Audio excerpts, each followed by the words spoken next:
Donald Trump boards Air Force One. By Jonathan ErnstReuters. This is our due. So spoke Dick Cheney, according to journalist Ron Suskind, summing up the case for passing more tax cuts even as the United States was embroiled in one war and gearing up for another. One of Cheney's few gifts was that of expressing the id of the Republican establishment in 5 words or less, and Trump's rise has taught us that establishments, as much as fringes, have their id. This is our due. Joined Reagan proved deficits don't matter and fuck yourself in summing up the mood after the Republican sweep in the midterms of 2002. The last of these was voiced in 2004, but the spirit was enduring. I start with this digression in order to set the stage for understanding the massive package of tax cuts that's soon going to hit Donald Trump's desk for signing. It'd be foolish to call every provision in the bill bad. Phasing out the mortgage interest deduction for people who are rich enough to shoulder mortgage debts of over $1 million won't get much resistance outside of Manhattan and the Bay Area, but overall this is a budget-blowing joke of a bill being rushed through with a farce of a process.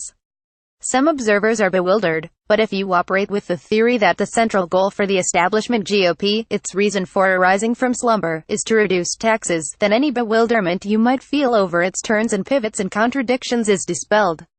Now we get to the main point, which is that passage of this bill marks the end of Trump's presidency.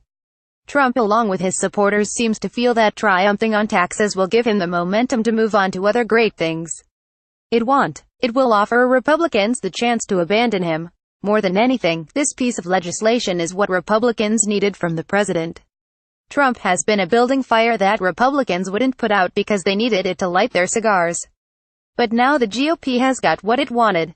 It can puff and move along. Trump might think what comes next is his wall, or maybe even, who knows how much he dreams, an infrastructure bill. These won't happen. His leverage with his party will be spent. Even minor reforms to immigration policy are unlikely to happen. Trump is reportedly set to appoint Tom Cotton, the lone immigration wonk among Republicans in the Senate, to the CIA, where Cotton will abandon domestic legislation in favor of foreign threat assessments.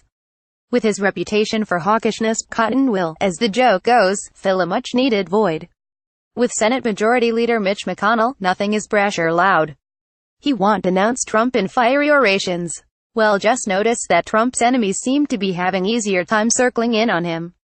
The car that was parked in the path of the fire truck yesterday will have moved mysteriously to the side. McConnell will clear his throat and look the other way as Trump's foes charge through.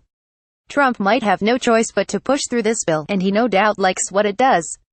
But tax cuts were also Trump's bargaining chip in dealing with the GOP. He's about to let that chip go, just as the GOP is about to let Trump go.